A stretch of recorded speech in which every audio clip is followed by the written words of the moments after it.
and the healing of love. Wherever you are, I hope we can all remember that on the other side of this technology are real human beings with real questions, sitting somewhere else in the world but connected through this with this subject and its importance in our lives and for the world. I'm Frederick. Some of you know me. I'm one of the facilitators for the course, and I'm here today with two of Tamara's central figures, trust figures, the generation of leadership really fully stepping into leadership roles in the project. There's Benjamin von Mendelssohn, who is, among other things, the coordinator of the Grace Foundation, one of the founders of Tamara's Global Love School, and a father in community, and a partner in community, in a partnership in community. His partner is also here. Vera Kleinhammes, also a leader and trust figure in the project, also a mother in community, and very connected to our global network and the global perspective of Tamara. And in this role is the one of the coordinators of Tamara's Global Campus, which is our network of other projects around the world, and that's a whole subject in itself. But to say that she's someone that carries this global citizenship. Mm-hmm. Yeah. And they're also deep thinkers and great speakers on the subject, and it's really a gift to have them here to talk about free sexuality and partnership, and how they are complementary and not contradictory, which is our main subject tonight. I will read a quote to open the space, and it's something that's been more and more in the field in Tamara, and I find it really impressive every time, so I want to use it tonight. And it's from Hildegard von Bingen, which is, despite my American accent, a German name, from the 13th century, a nun. And it's a very deep and understandable message about transparency, and that if you want to be seen and understood and loved, then you have to reveal yourself, and this means something. But in her words, in the end, we are here because there is no escape from ourselves. As long as a person does not find themselves in the eyes and hearts of their fellow human beings, they are on the run. For as long as they do not allow their fellow human beings to take part in their innermost experience, there is no safety. For as long as they are in fear to be fully seen all the way through, they can know neither themselves nor others. They will be alone. So, the other side of that is when you reveal yourself in a community of safety, you can be seen and you can know yourself and other people. So, with that, I reveal the first question, which is a kind of a landing question into the subject from Carlotta, who most of us know. From her question, the ethical guidelines for free love, a section from the course, says, quote, "The healing of love is a political imperative. It's not only personal failure that leads to broken relationships and sexual violence, but a societal system based on fear and separation." End quote.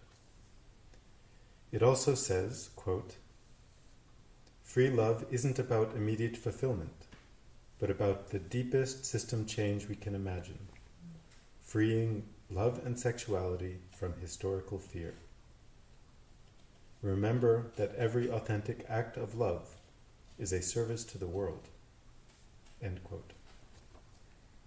Can you speak more about how the healing of love from fear can empower and facilitate deep system change in other areas of human life. For example, in our relationship to nature and other beings. It's a good one. Mm-hmm. It's a very good one. Do you want to start? Should I? Yeah. It's a very good question. And somehow I would like to start with looking at the term love, because in the normal context, if we look at love as an emotion and my personal relation to one or more people, or my parents or my dog, this both doesn't make sense. Not really. But if we look at love as a systemic factor, or not even a systemic factor, the cohesion of the life system, the energy that actually of attraction, of bringing different elements of a system together and relating to each other, then it's kind of obvious that love needs to be healed and flow freely for a healthy system. And for me, this is one of the really important system changes, to actually free love from our often sentimental and purely emotional conception of it. Because if we keep it there, it is related to our emotional body. It is through our emotional body related to the collective emotional body of humanity, and therefore to a traumatic history. And therefore it is basically stuck in a traumatic system of separation. Now, when we look at freeing love from fear, it is really healing this trauma. And this needs another platform to look at love. And usually it is this widening beyond our emotional needs that actually opens us up to understand love in a much wider sense. And then there's this very direct experience. One of the questions was systemic change in nature, our relation to nature. Mm-hmm. I mean, I hope everybody knows that when you're in love, nature looks beautiful. I mean, I make it very simple now, but it's true. Mm-hmm. I mean, basically, if you come out of a beautiful contact, sometimes you think you see the aura of plants. Probably some people do. You see the light, the world shining from within, and you are connected. And this would not be the state that you would cut down a tree. I make it seemingly banal, but it is that simple. In a state of love, you will not exploit other people or nature. You will not dominate, because that comes from a state of fear. And basically, the system that we created is projection of an inner fear point. And that fear point, now it would be an extra question where to locate that exactly. But I can make it simple that it is it's a trauma in love where we feel abandoned, left alone, or separated from the rest of life or other people. Mm-hmm. And if we heal that wound, the natural movement of life will create another system. Mm-hmm. That's why it is so related to system change. Yeah. I'll start. Great answer. Mm-hmm. And I just thought at the end of the question, where it's like, how does it support us in reconnecting with nature? And I actually want to turn it around, that also reconnecting with nature, reconnecting with the bigger world around us will support healing love. Mm. Because that's very often, I think, we look too narrow onto the things, and we forget that we are interconnected beings and that we are holistic beings. And I cannot have a fulfilled, healed relationship if I don't also remember who I am as a human being with this planet in this interconnected world. So it's like a mutual, a mutual, how do you say? Complementary, yeah. And the more you work, like what Ben spoke about, like these states where we really experience love, and now not the fear in love, but really the state of love, immediately connects us with what it is around us. It's also a state of perception, I feel. A state of love is a state of perception.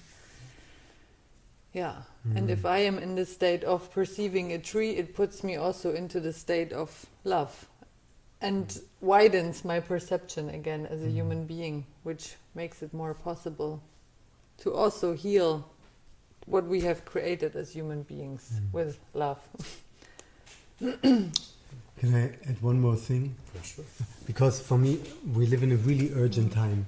And so for me, working on a system change in love is not about our personal relationships, but it is about that system change. And if I put it in a, how do you call that? In a way that so far we thought we might need to respect the planet and we might to think about how do we live sustainably. But somehow we have come to a state with humanity that that's a very personal and emotional statement. I feel that the only way that we will change the system now and change the course of humanity is to passionately fall in love with the earth. I mean, really, this is more important than my love relations because they will end if we continue on that track. So it's said, it's an imperative, healing love, and I feel it more urgent than ever. Yeah. Yeah. Thank you for this. Also, this insight into what it means to build a healing biotope, which is a term I hope everyone knows, which also includes a healed natural environment and a respectful contact with nature in order to be able to heal love and the other way around. Beautiful. So one of the key words in this lesson has been partnership. And it's been used a lot, and it's many of our students are still coming with questions about exactly what do we mean by this in a new picture, and that I will try to condense some of them, and I hope that they all feel seen and heard in this version of it. But I mean, very simply, how do we define partnership? And one way the question was asked was if you've reached a point in your understanding where you know that your home is in the cosmos and community and you don't need these things from a person, when you don't need to put all your sexual longings on one person, when you're free from that picture, and all of these different kinds of dependencies and false pictures, well, then what's left? What is partnership? And then how do you know when you're in a partnership what's the difference between partnership and I mean, you see how it goes. Yeah. And one funny question, I will put it because it was said like this: how do you choose who to be in a romantic relationship with? No, a romantic relationship, not a partnership. I'm sorry if that was a lot. I guess for me, it's you can go into it where you find the entry point, but it's really, as I understand it, to understand in this new cultural model we're building, what does partnership mean? How do you look for it? Do you look for it? How do you know when you're in it? And what is its place in a culture that doesn't put all of these needs on another person? Did I start? Okay. So, first of all, I think in the Western culture that we have created, there's basically one image of love. It's the monogamous, perfect partnership, happy until ever after. Until it ends, to be more precise. Yeah. And we touched before, like this general state of us human beings of actually we are all in the pain of separation because we have created a culture that is so disconnected from life that we don't feel being worth being loved for just who we are. That's like the baseline. So from that point of basic fear and need for being appreciated, because we don't have that sense, that inner sense of security and being right, I mean, in a way of knowing who I am, where I belong,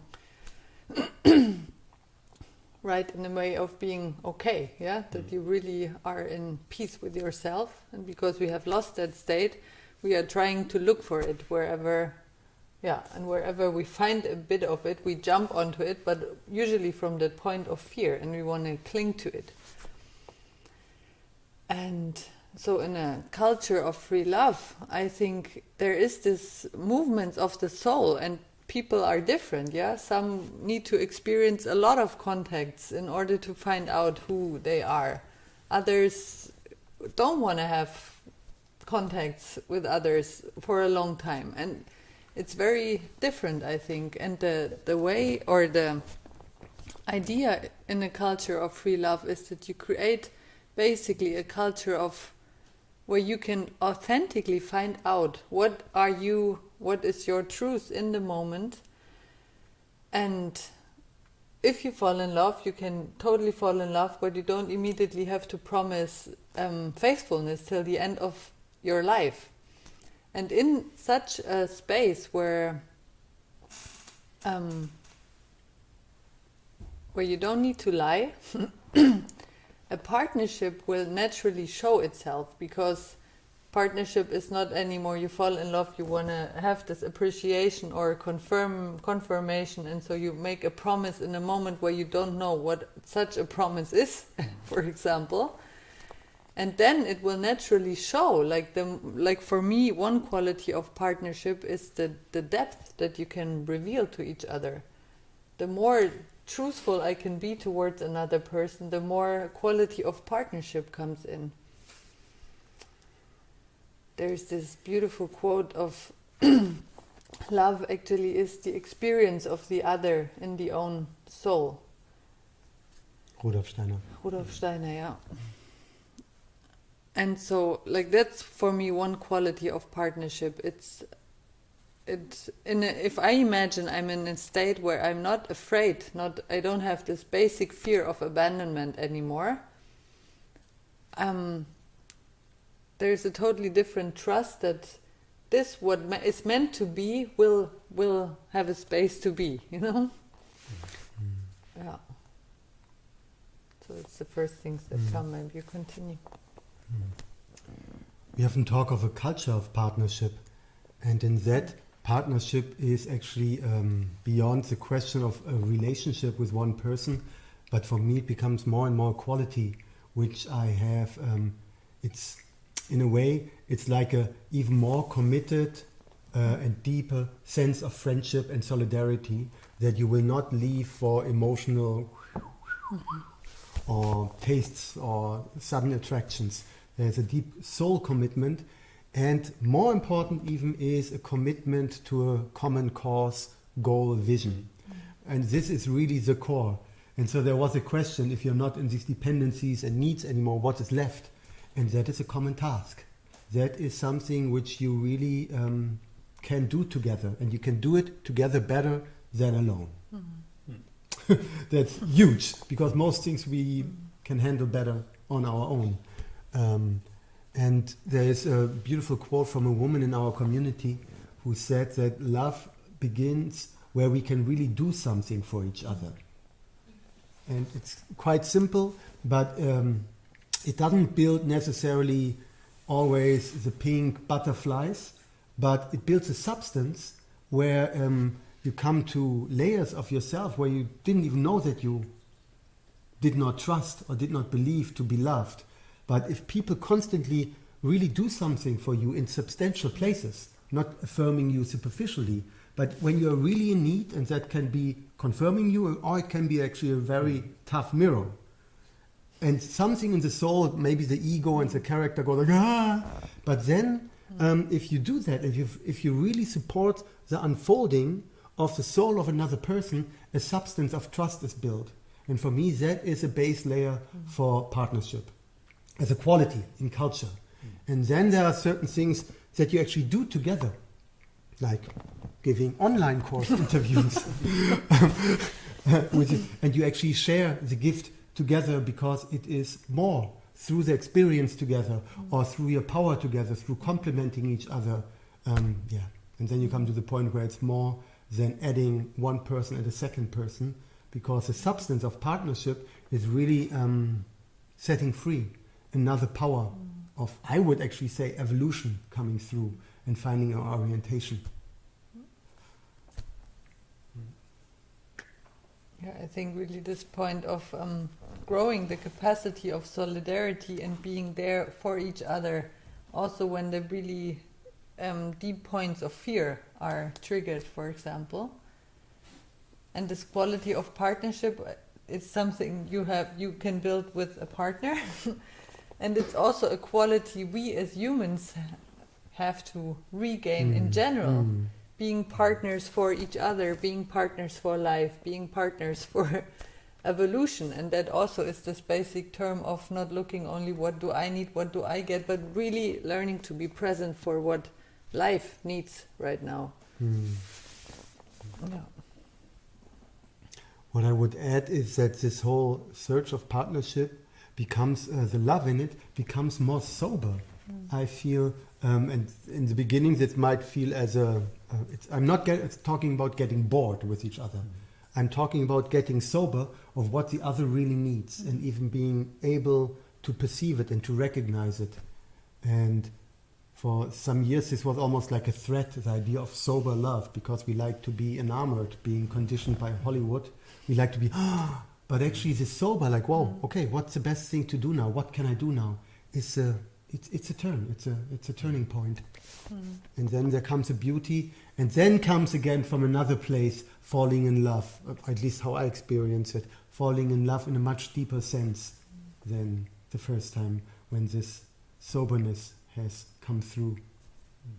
That's my experience.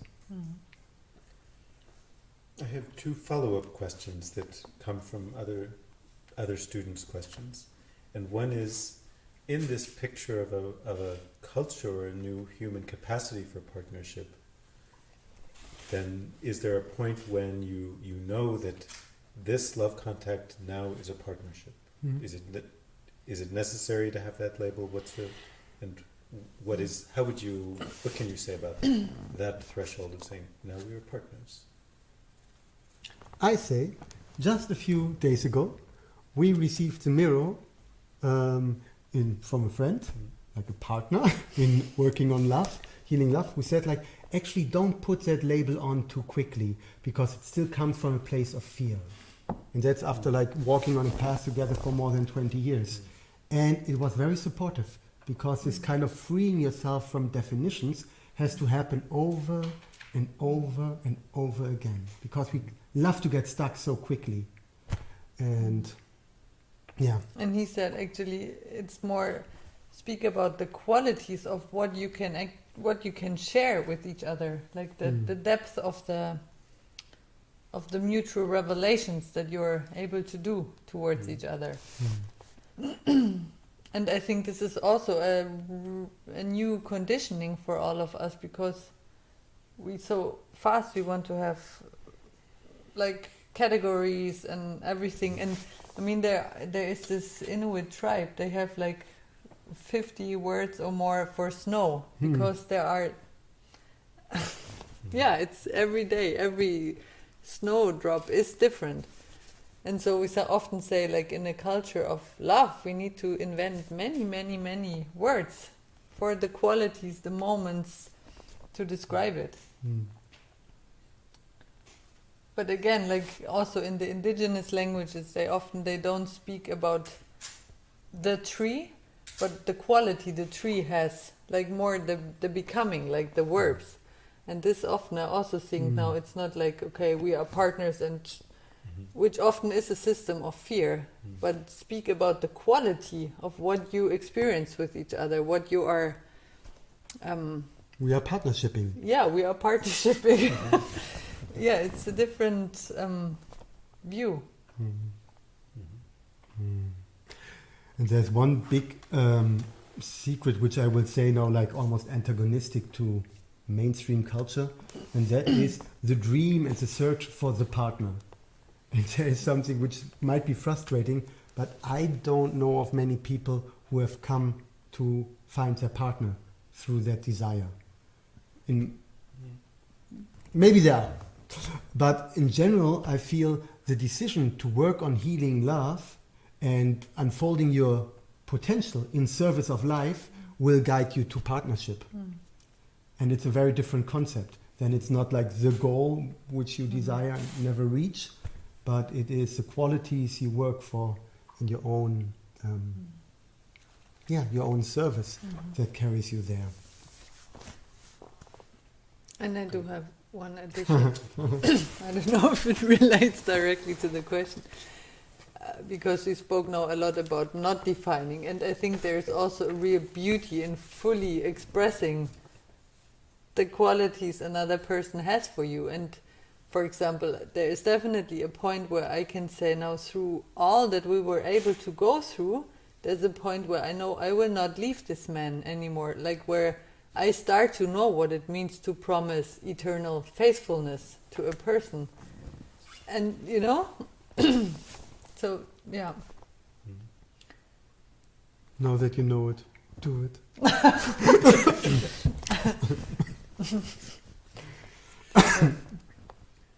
Yeah, wow, that's a very powerful, moving picture, and I imagine for many of our students also, because there's so much longing in the world. And before we move on from this focus on partnership, maybe because of that, I would ask the next follow-up question, which is about, I mean, we described different what is and isn't partnership and the paths to it. Is partnership sort of the goal for everyone? And this would be about Tamara. Many people really, to be frank, they're really curious about Tamara and how we do things here. But I would also invite a larger frame for the question in a new culture, in a different picture of love. Does it naturally lead every individual person in each manifestation to partnership, or partnership culture that can take different forms? You see what I mean? Somehow we have spoken, I mean, in a way, to one of the first questions, we have widened the picture from a relationship to one person. And then I feel, yes, evolution takes us to a culture where we are ready to be partners of life, of the divine, and of a person and of people. And I still understand the question, because it has been, we are not even conditioned, we are indoctrinated with the idea that we are not complete without a partner. And that's a very, very profound archetypal image, actually. And there's a lot of truth to it. But in my experience and hopefully growing understanding, it is not answered by fixing it on one person. Because this archetypal energy you can encounter sometimes in a moment with somebody you hardly know, and still you come to this archetypal point of the masculine and the feminine complementing each other, fully meeting in that moment. And that is, I believe, the real desire behind our fixation on partnership. And I think, like, the quality of partnership, what you mentioned, I think this is like the aim, but I don't think it's a partnership in this sense of a relationship for everybody. And there I think the term community becomes very relevant, because like in this individualized culture, if you don't have a partner, for example, and this is the only image you get indoctrinated with all the time, you are very lonely if you don't have it, because you don't know also who you are if you would be, again, part of a healthy biotope. So I think many different archetypes can only flourish, or images of how love wants to be expressed, in a biotope where life, where this network happens again, and we discover our interconnectedness. And in that kind of setting, it is very likely to go through phases as well. Yeah, that's right. You might have 10 years where partnership is essential for you with another person. And then, I mean, there are all these monastic traditions, and then partnership with the divine becomes the sole focus of your soul for some time. And actually, in a solid partnership, this is not a contradiction even, because then it is clear when I feel, oh, she really needs to be with whatever. Then I support that as well. So actually, it does not leave the culture of partnership, but it leaves our image of partnership. Great. So now I think we will move on to sort of the edges of the partnership question, which is some of the challenges around it. Oh, here's one follow-up question before we move entirely on. Especially because you're both parents in the community, Vera was born and grew up in community.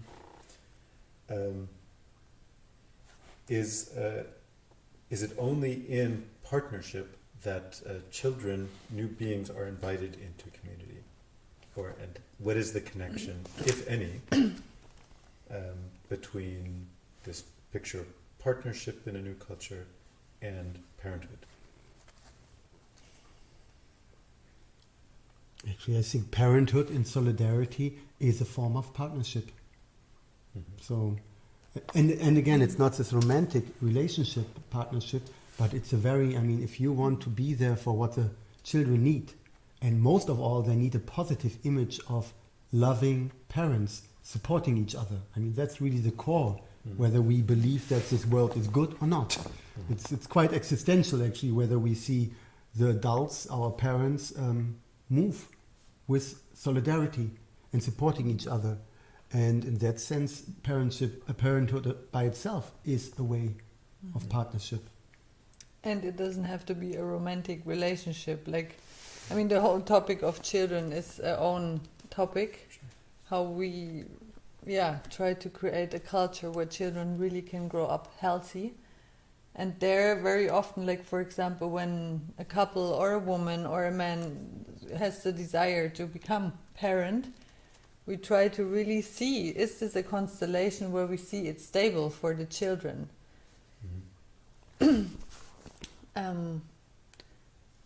What is almost brutal to children, and what happens a lot in our culture, is that children are actually invited in or happen to save a relationship.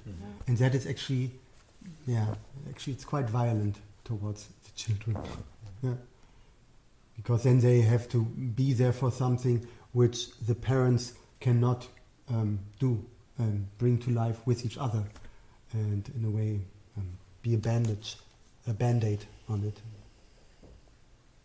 And this image of having parents who are in a deep solidarity with each other and in a reliable friendship,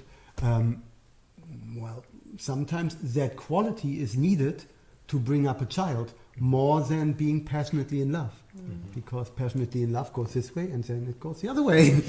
And really what children really need most, I feel, is this kind of that they can rely and trust on a continuity and also an emotional reliability of the parent. Yeah, and there also I want to widen it again. It's not only the parents, but actually to see a culture where they can trust the world of the adults again. That's what we say. Yeah. Now, the picture of a culture of partnership, I realize now for me, is so beautiful and universal that I also want to return us to the experience of our students that are still in a process of figuring out what it means in their lives.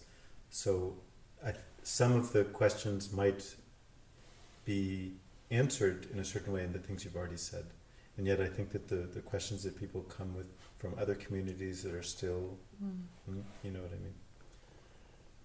And so it's a slightly different level, but I think they're good and very relevant questions for some of the people. For example, parenthood and partnership. And then when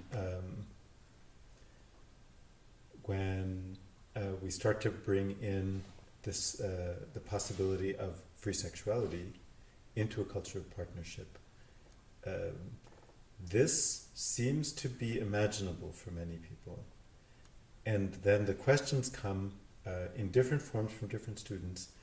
Yes, but then what happens when someone falls in love? So, coming from the future culture of partnership a little bit down to earth, where many of our students are living very currently with this real question. So, how to is it? I mean, this is the question. Maybe the answer is on another level. And it's really not easy to answer without saying you need to create a whole new culture so that that can happen in a healthy way. Because like the conditioning into the system of fear is so profound, and in order to get out of it, you kind of have to work on all the areas, on your spiritual, on your nature connection, on your political heart. And then the more that happens, it's a really exciting adventure, I'd say. When I think, yeah. When I listen into it, I first touch a cliche, and that is that, oh, it was just sex and not love, and then it's okay. And I don't work that way, to be honest. I mean, I mean that's personal. There are different types, but basically, sexual comparison scares the shit out of me. I mean, I am much more, I'm much more easy. Oh yes, of course, you love him and the trees and the beauty, but sex? And I think that is quite deeply ingrained, especially in men in our time, as in my understanding, it's actually the root of patriarchal culture. It's a sexual inferiority complex of the masculine. And we keep compensating it, and then we ourselves say, oh, don't worry, baby, it was just sex, nothing important. But the truth is that for most men, that is trouble. And not if they do it, but if the woman does it and says like, oh, by the way, no worry, it was just sex and it was fantastic. This is when we are triggered. Yeah, I mean, for most. And now I'm talking a little bit in these cliches and in a binary system, but this is, I believe, true across the shades in a way. The question underneath, who am I sexually and what confirmation does it need? And it's almost like love is a second realm. No, that doesn't fit. And still I know that the question comes from, okay, what is meant when you fall in love? Then it comes with a desire to invest more. I mean, somehow I feel the question means that also, like, okay, sex was just for that, but when I fall in love with another woman, I want to spend time with her, and the normal images of what we call partnership so far start being invoked unconsciously, automatically, because they're in the matrix. And this is probably the scary part of free love versus free sexuality. But that is, sorry, no, I talk. But that is also because we place sexuality in a very disrespectful way, unconsciously, collectively. We say, I mean, just the idea, just sexuality. Sexuality is love in the physical realm. So, and it's such a sacred thing to say just sexuality is actually just pointing to the shadow of our culture and our unconsciousness and our inability to enter the realm and the space of sexuality in a dignified, respectful, free, wild, and healing way. Thank you. And then to add to that, I also think, like for me, at some point there was a decision to put my anchor in how to say, like in the consciousness of that love and sexuality are topics that need healing if we want to create a humane culture. And it's a very radical shift from this conditioned romantic drive that we have of the one and all these images to actually saying, if I fall in love with somebody, I want to create a foundation and a relationship where more and more truth is possible. And then there might be the moment, like sometimes there are the two sides in yourself. So he tells you he fell in love, and the one side of you goes like, oh my God, no. And the other one, like, there is a curiosity and there is a gratefulness of actually him being able to share it. And that reveals a different level of love that I haven't known in the other conditioning, so to say. And actually, and yeah, this commitment of saying, like, whatever my conditioning is, I want to serve or find ways of relating to another person that more and more truth is possible, because this is also the basis on which real faithfulness that we long for becomes a reality and not just a promise made out of fear that you actually don't have a foundation to. And that needs a lot of investing into the understanding, the logic of love, in the understanding the consciousness and understanding love as a being somehow. And then it becomes a real adventure. And then of course you reach your fear points also, but then also you discover realms of depths that are that you don't, that tell you? that are new. And that you wouldn't get to if you didn't dare. Yeah, If you because did- usually it's like, to really know the beloved means Yeah. also knowing that what they love. yeah, And to say it for the students, the reminder that you hinted at before, this also needs or is supported by a social vessel around it. It's more than just the two people. yeah, Um, yeah. You have to direct, but there are two more things I want to say to that. yeah, that's an invitation to Okay. say. Thank you. I want first to make Vera a compliment or make something transparent, and that is that Vera has been my hero in the last year, because I fell very much in love with a woman, another woman, and it's already quite a bit of healing for a man's heart, my heart, to then see that the women are not fighting each other. And I mean not overtly fighting, but also not in a subtle way, which I hope you all know what I mean. There are like a wide array of things how to to have a subtle fight, and Vera is not doing that. So she has to become my teacher. She's also quite enamored with, but certainly with one man, which I know. And for me, this work to actually I don't need to be best friend with this man or love him like she does, but I need to open my heart for him so that she has a free way to love him. And it's almost now get again almost stereotypical, but I feel that we as men have to, like, culturally, I'm not talking about all different ways of sexual orientation, but culturally as men, we have to support women in their sexual freedom. And women have to work on liberating their sexuality, where I feel actually men have to work on liberating their love and their ability to love, because it is quite a masculine and male system that runs down this planet, because we are unable to love in that place. And sorry for the stereotypes, I mean it really as tendencies, but it's a very, and still I think it holds true statistically. Yeah. In the culture we have now. Great. And the cultural aspect you mentioned before, I think, is essential, because I don't think it's possible to heal love if you only want to fix your relationship now, to make it very, very superficial.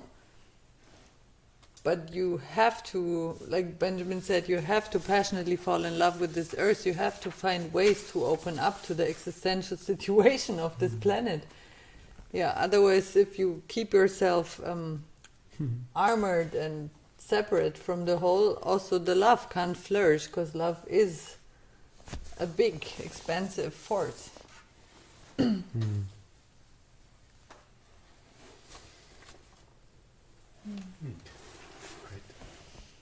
Okay, another practical question about how this can work in, well, you can say the role of community in it as it comes. One of the students, Patrick, says that he often observes that when the question of partnership and free sexuality comes up, that usually there's one partner that kind of wants to open or is more enthusiastic about opening the relationship to free sexuality, and the other person is more wishing to deepen and focus on the partnership. And I think part of the answer is going to be about community, but it would be great to hear from you all about this process when there's when it's not two people that have exactly the same picture and pace for new relationship pictures.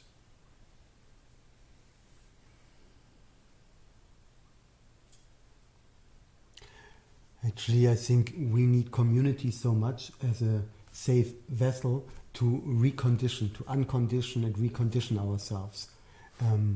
There's a much deeper understanding that we live in community with all that is alive anyway, so I wouldn't stress community that much. It's the same principles hold true beyond, in whatever condition you live in.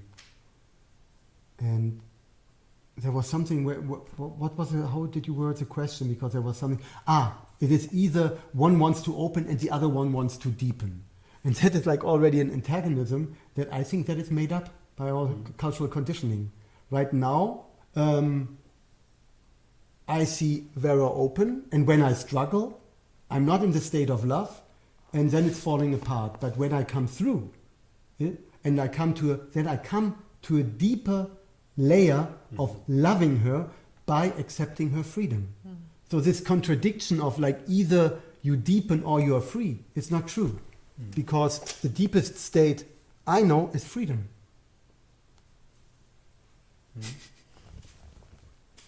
Yeah. It's a great also example of when the answer is on a different level than the question, and really brings a different kind of insight. I think that's a very important part also, to know what is behind your request, for example. I know there are moments where I say, I want to deepen, but actually it's maybe I want to control. I don't want to, to really be, I mean, I know this point where also it took me a long time to actually come to the point in my heart where I say I actually want to love this man and don't want to possess him, for example. And that's a very different state. And then it means also growing up in terms of really stating my needs. So it's a fine line. It's not like, okay, I want to love you so you can do whatever you want even though it hurts. So it's a fine line, like where is it a real hurt, a real need that I also need to learn to voice? And where is it actually the subtle games, power games, wanting to control and not actually wanting to go deeper in love? There's a way to talk about these processes and about almost like a state or an ideal or an orientation. And in a love partnership that is free of fear, the timing can be very different.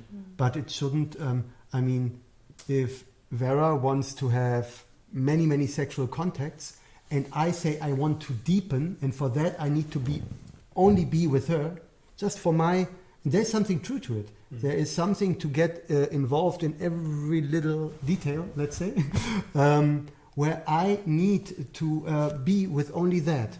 But there is no logical reason that means she has to do the same. There just isn't. Except fear. Of course, fear and control and contracts. And here's the deal. I mean, that's the reason, but there is no logic in it. I mean, at least not one that somebody could convince me of yet.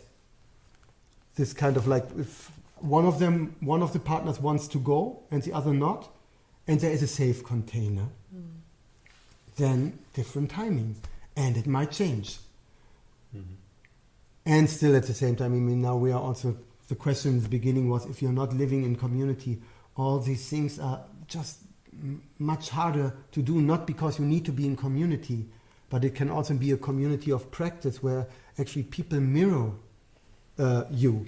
Because it might be that I say like, oh, yeah, she's about deepening right now, but I want to go. And I need somebody to tell me, look, you're running away.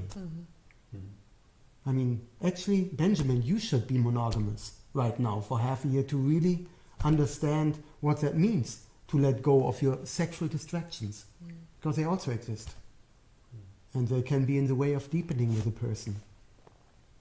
Especially in a world where our culture is, on the one hand, repressing sexuality so much and at the same time flooding us with sexual stimulus.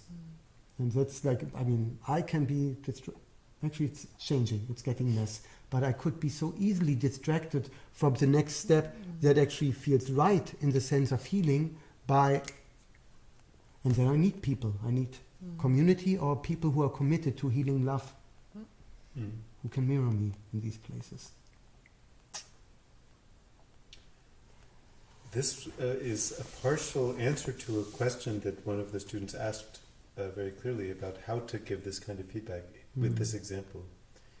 And then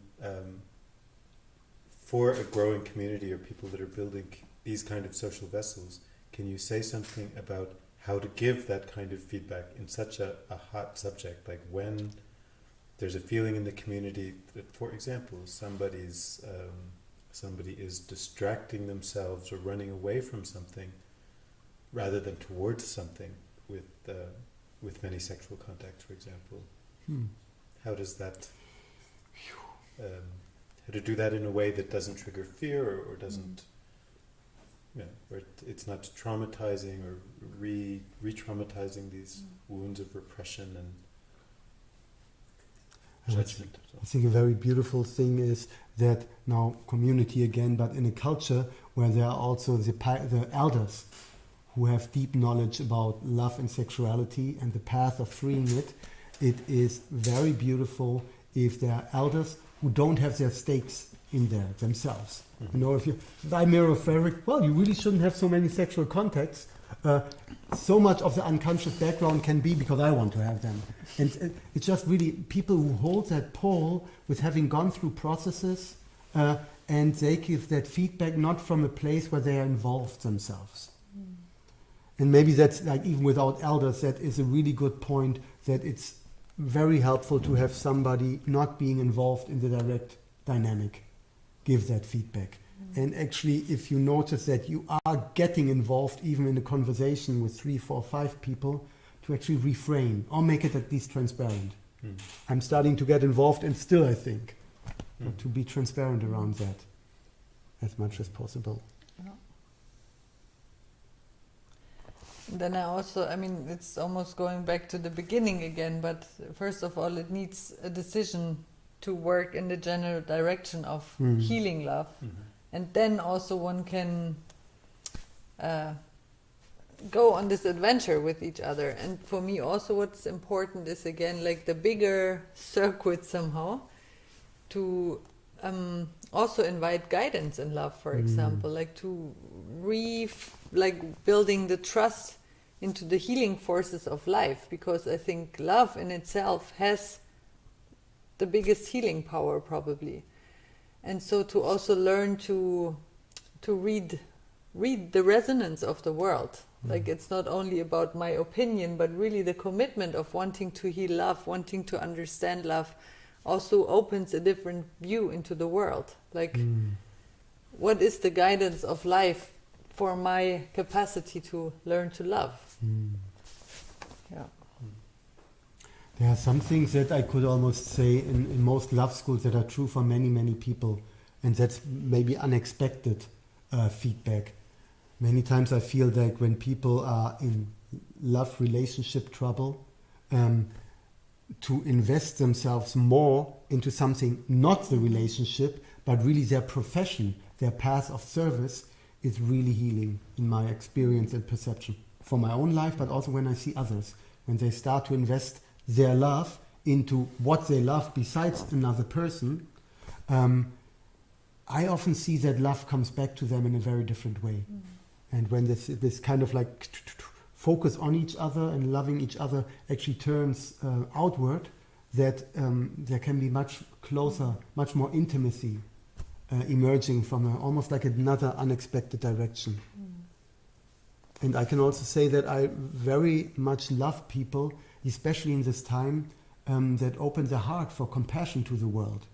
So it's almost sometimes I feel I'm getting stuck in relationship troubles when I don't dare to open my heart to what is going on with the rest of the world. I don't know if you have experienced that, but I might see something that really stirs my heart, which is refugees in the Mediterranean, and without noticing it, I go home and all of a sudden I have a love drama. And it took me years to understand that it actually does not come from the love drama, but that I'm compensating a pain in my heart that I cannot bear otherwise. So I say, try to keep opening compassion for life itself and for the rest of the world. Oftentimes shows me the next step also in my love relations. Yeah.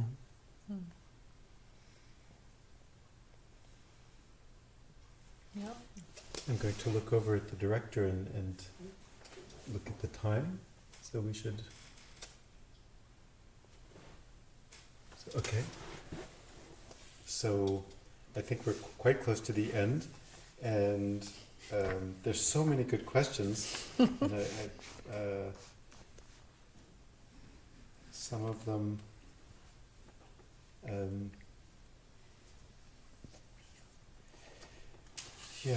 I think I will... a student of mine, Will, asked a question, or rather invited some reflections from a way of thinking that has served him in understanding or getting a perspective on his path in love and sexuality. And that is to understand geistigally the interconnection between, I will read his words, the topics of jealousy, fear of loss, control, and how these are, the need to control, and how these are connected to a collective trauma. And I think it's clear, these are his words. I would say that it's even broader than that. There are other ways that people might not, other students say they don't experience jealousy, but the same core insecurities manifest in other ways. And that there is that there is a way that history is playing out in these what feel like very individual experiences. And if you could say a few words for him, because I liked this path of thinking, and then find some inspirational global healing path into the evening.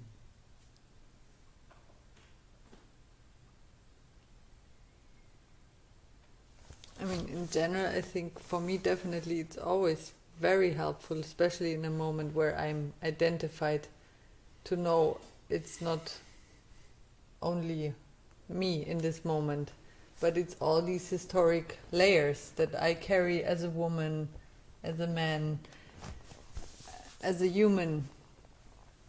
And then, I mean, for me, then often what helps also a lot is Geist and art, I would say. So to also find ways to, like sometimes it's little things of de-identification in order again to be able to perceive each other. And for me, like, perception is really one of the key words of healing also, because so often we are not able to perceive neither ourselves nor the other. But if we manage to perceive, that sets free a healing power in itself very often.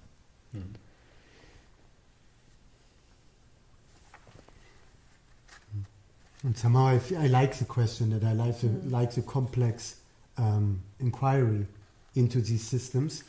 It almost comes back around to the first question you asked on these different layers. And at the same time, it's also an inner understanding of these things that needs to deepen.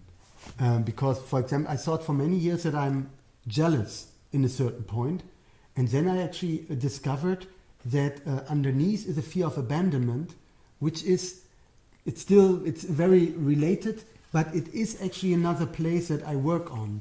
And underneath that, under my fear of abandonment, there's a very ancient layer to it, which has to do, nothing to do, certainly not with her, but with my biography and even further back, karma. And then in the relation, I noticed that my sense of jealousy often comes from a comparison to other men. And this points me to things that I want to unfold and grow. Because usually there are men that are better in things that don't really matter to me. And I think, great that you are so good at that. And then there are points that trigger me. And usually those are pointers to a potential that I carry and have not yet unfolded. And actually investing into that potential freed me from the idea that I'm always jealous. Because I noticed actually it brought me closer to investing into my path and my own unfolding. And all of a sudden also had the feedback in real life that through that investment, what I desired before and fought for and struggled about came to me. Mm-hmm. I don't know, I try to relate it to the question, but all these layers, in the end, it's all about knowing yourself inside. So that these labels are actually, are not labels anymore, but root deeper in your own understanding. And once it starts to sink deeper and deeper, I come to this point that there's a common root. And that, for me, the deepest way is still the wound of separation. And then all the others are layers stacked on top.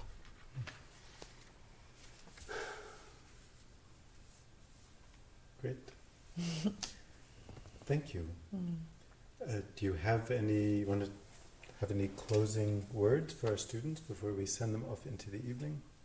I mean, mainly want to say thank you for the questions. They were really profound, heartful questions. Yeah, and I just want to also send out compassion for this global situation, and now again a new lockdown phase and so on and so forth. And thank you for putting your life and consciousness towards studying in these crazy times somehow, yeah. And knowing what that means in such a globally destabilized situation. Also probably many have personally are in very challenging situations. Yeah. So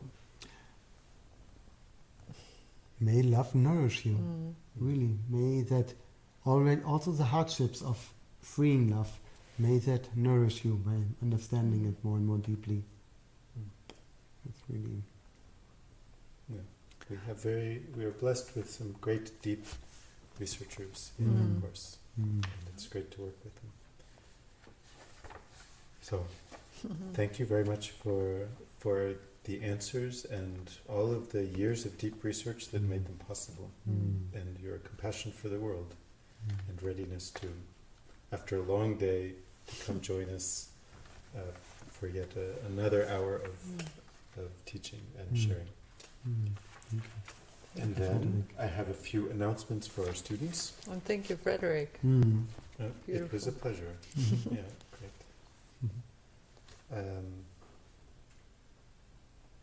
Yes. Our next meeting here in the online realm will be at the webinar on Eros and Religion on Tuesday. So that's in 1 week. And the following Wednesday, the 4th of November, will be our last Zoom call. And that will be each of us with our classroom again. And we want to send a special thanks to the people. We had a sliding scale of prices, which you may know, including what we call the abundant price. And this was for people that are able to pay a higher price to allow people that don't have the financial means to be able to participate in the course. And I would also mention that this has been a question that sometimes the students have brought about how does Tamara make this information available not only to people that are relatively privileged, and this is one of the ways, and this is really an act of love and service, and we notice it, and it makes it possible for other people to participate, and we're very grateful. So thank you for those of you that paid the abundant price, and thank you to everyone that participates in the way that they can. Yeah, so thank you for being here. I enjoyed it. I hope it was a nourishing and meaningful investment of time for all of our students. All the questions that were not answered will be answered in the classrooms where from the facilitators. And until then, see you next week. Thank you.